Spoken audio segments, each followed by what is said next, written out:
হাই কি খবৰ সকলোৰে আশা কৰোঁ সকলো ভালে আছে আজিৰ ভিডিঅ'টো বহুত বেছি স্পেচিয়েল হয় কাৰণ আজি মই হস্পিটেলত এডমিট হ'মগৈ PMT কৰাবৰ কাৰণে সবাইলে ভিডিঅ'টো ষ্টাৰ্ট কৰোঁ প্ৰথমতে এটা ৰেচিপি শ্বেয়াৰ কৰোঁ আপোনালোকৰ লগত মইনো কি খাই হস্পিটেলত যাম দেখাওঁ আৰু এইটো চাগে মোৰ লাষ্ট ৰেচিপি এইটো ৰুমত কাৰণ PMT হোৱাৰ পিছত মই একো মানে বনাব নোৱাৰিম বহুত দিন মই কিচেনত সোমোৱাটো বন্ধ থাকিব যদি ভালে ভালে আহোঁ ঘৰলৈ তেতিয়া আৰু তাৰপিছতো বহুত দিন বহুত ৰেষ্টত থাকিব লাগিব বহুত গতিকে আপোনালোকে ভিডিঅ'টো শেষলৈকে চাব যদিও ভিডিঅ'টো ৰেচিপিৰ সৈতে আৰম্ভ হ'ব শেষ কিন্তু হস্পিটেলত হ'ব আৰু মই এতিয়া বনাবলৈ লৈছোঁ কঁঠালৰ মুচিৰ চব্জি যিটো মোৰ বহুত বেছি ফেভাৰিট হয় আৰু আজি যদি খোৱা নহয় তেতিয়া আৰু কেতিয়া খোৱা হ'ব ঠিক নাই সেই ভাবিলোঁ খাই যাওঁ আৰু ইয়াত মই গোটেইখিনি ৰেডি কৰিয়ে থৈছে মই মাত্ৰ এনেকৈ বাটি এটাত আধা চামুচকৈ জিৰা গুড়ি ধনিয়া গুড়ি ৰেড চিলি পাউডাৰ আৰু হালধি লৈছোঁ আৰু এনেকৈ অকণমান পানী দি এটা পেষ্ট বনাই লৈছোঁ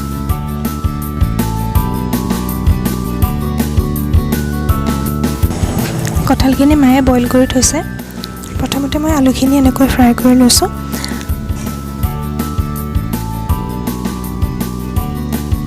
আৰু তাৰপিছত সেইখিনি তেলতে তেজপাত আৰু শুকান জলকীয়া দিয়াৰ পিছত ইয়াত মই পিঁয়াজখিনি দি দিছোঁ পিঁয়াজখিনি অকণমান কালাৰ চেঞ্জ হোৱালৈকে ভাজি ল'ম আৰু তাৰপিছত মই ইয়াত এড কৰিছোঁ আদা নহৰুৰ পেষ্ট আদা নহৰুৰ কেঁচা গোন্ধটো যোৱাৰ পিছত ইয়াত বিলাহীৰ পেষ্ট দিছোঁ আৰু এইখিনিও তেল এৰালৈকে ভাজি ল'ম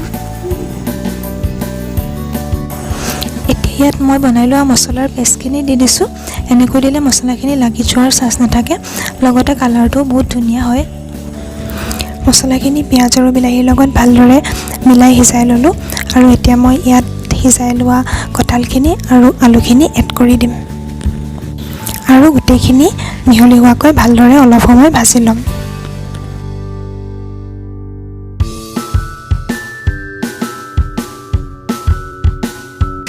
গোটেইখিনি ভালদৰে অলপ সময় ভাজি লোৱাৰ পিছত ইয়াত মই পানী দিছোঁ আৰু ঢাকনিখন দি দিম বেছি সময় নালাগে কাৰণ আলু আৰু কঁঠাল সিজিয়ে আছে একেবাৰে লাষ্টত মই ইয়াত অকণমান গৰম মছলা আৰু কেঁচা ধনিয়া দিছিলোঁ কিন্তু ক্ষমা কৰিব সেইখিনি ভিডিঅ' কৰা নহ'লে কাৰণ কালি আমাক হস্পিটেলত 5টা বজাত মাতিছিলে আৰু আজি হঠাৎ ফোন আহিলে যে 3টা বজাতে যাব লাগে বহুত লৰালৰি হ'ল আৰু এতিয়া উবেৰত আহি আছোঁ মনটো অলপ কিবাকিবি লাগিছে কাৰণ বহুত দিনৰ কাৰণে ওলাইছোঁ হয়তো 1.5 মাহমান হস্পিটেলত থাকিব লাগিব আৰু তাৰপিছত ডিচাৰ্জ দিলেও বহুত দিন ঘৰতে মানে ৰুমৰ ভিতৰতে বন্দী হৈ থাকিব লাগিব তথাপিতো যিটো বস্তু কৰিব লাগিবই যিটো বস্তুৰ কাৰণে ইমান দিন অপেক্ষা কৰি আছোঁ সেইটোত আৰু দেৰি কৰি লাভ নাই গতিকে ভালে ভালে সোনকালে হৈ যোৱাটো আশা কৰিছোঁ এতিয়া গৈ লওঁ আৰু তাৰপিছত আপোনালোকক লগ পাই আছোঁ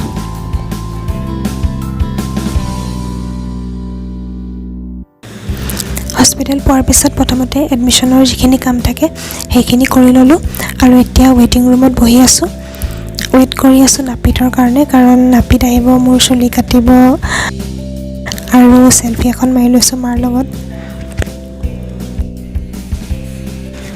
আৰু এতিয়া নাপিত আহিলে আৰু মোৰ চুলি ঘূৰাই আছে আপোনালোকে দেখিছে চাগে মোৰ ইমান বেয়া লগা নাই মানে দুখ কৰা নাই আৰু কাৰণ এয়া মোৰ ফাৰ্ষ্ট টাইম নহয় আগতেও মোৰ চুলি গৈছে দুবাৰ এবাৰ 3 নম্বৰ বাৰ চুলিতকৈ যিহেতু জীৱনৰ মূল্য বহুত বেছি গতিকে কিবা এটা পাবলৈতো কিবা এটা হেৰুৱাবই লাগিব হয়নে নহয় বাকী দেখা যাওক আৰু কি হয়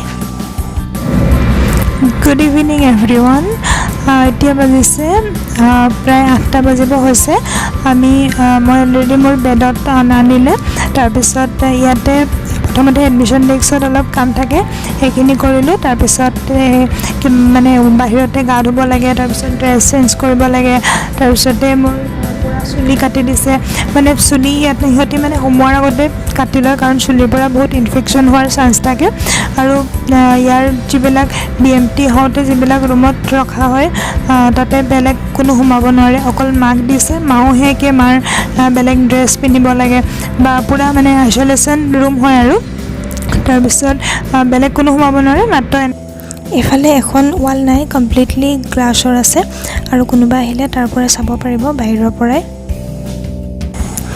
9টামান বজাত মই ফেচবুকত লাইভ আহিছিলোঁ জীৱনত প্ৰথমবাৰৰ কাৰণে সঁচাকৈ বহুত ভাল লাগিল সকলোৱে ইমান ধুনীয়া ধুনীয়া কমেণ্ট দিছে মৰম দিছে শুভেচ্ছা দিছে আশীৰ্বাদ কৰিছে সদায় এনেদৰে মৰম আৰু আশীৰ্বাদ দি যাব কাৰণ মোৰ যুদ্ধখন এতিয়াও বহুত বাকী আৰু সঁচা কথা ক'বলৈ গ'লে আচল যুদ্ধখন আৰম্ভ হ'ব কাইলৈৰ পৰা। প্ৰক্ৰিয়াটো ইমান সহজো নহয়, কাৰণ যেতিয়া হাই ড'জ কেমো দিয়া হয় তেতিয়া পেচেণ্টৰ কি হয়, কাউণ্টবিলাক জিৰ' হৈ যায়। কাউণ্টবিলাক জিৰ' হ'লে বহুত ইনফেকশ্যন হোৱাৰ চান্স থাকে, সেইটো কাৰণে পেচেণ্টক বহুত সাৱধানে ৰাখিবলগীয়া হয়। তেনেকৈ পষ্ট ট্ৰান্সপ্লাণ্টৰ পিছতো কিছুমান নতুন নতুন সমস্যাই দেখা দিয়ে, সেইখিনিও বহুত প্ৰব্লেম হয়। তথাপিতো আৰু আহিছোঁ যেতিয়া কৰিবতো লাগিবই ন। আপোনালোকে আশীৰ্বাদ কৰিব যাতে ভালে ভালে হৈ যায়। এইটো ভিডিঅ' চাগে মই ইমানতে শেষ কৰিম, নহ'লে হয়তো কাইলৈ যদি পাৰোঁ অকণমান দেখাম। আজিলৈ মানে এতিয়া ভাত পানী খাই শুম আৰু। Good night. আৰু এয়া আছিলে মোৰ সেইদিনাৰ ডিনাৰ। মায়ে খুলি আছে। BMT পেচেণ্টক এনেকৈয়ে দিয়া হয়, মানে প্ৰথমতে এবাৰ খানা বনাই তাৰপিছত আকৌ এবাৰ ষ্টিম কৰে, তাৰপিছত এনেকুৱাকৈ পেক কৰি দিয়ে। আৰু পেকিং এনেকুৱাকৈ কৰে মানে কেঁচি নহ'লে খুলিবই নোৱাৰে। মায়ে খুলি আছে, মই দেখাম ৰ'ব আপোনালোকক কি আছে। আলু দিছিলে ফ্ৰাই কৰা, আৰু এগ কাৰী আছিলে, আৰু ভাত দাইল তেনেকৈয়ে দিছিলে সেইদিনা।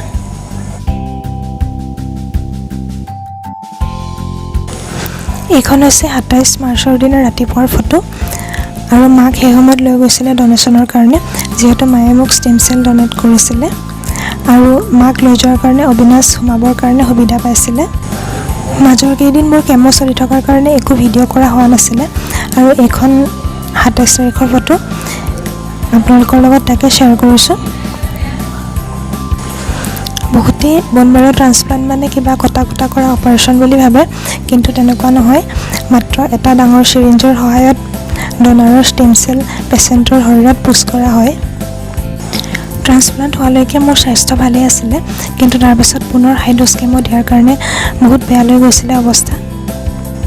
আৰু হস্পিটেলত মুঠ এমাহ 4 দিন থকাৰ পিছত মোৰ ডিছচাৰ্জ হৈছিলে। হস্পিটেলৰ পৰা আহিলোঁ যদিও এতিয়াও মই কলকাতাতে আছোঁ, কাৰণ এতিয়াও সম্পূৰ্ণ সুস্থ হ'ব পৰা নাই। আকৌ এবাৰ আশীৰ্বাদ কৰিব যাতে সোনকালে ঘৰলৈ যাব পাৰোঁ। আজিৰ ভিডিঅ'টো ইমানেই। ভিডিঅ'টো শেষলৈকে চোৱাৰ কাৰণে বহুত বহুত ধন্যবাদ। পুনৰ লগ পাম নতুন এটা ভিডিঅ'ত। Love you all, take care, bye by.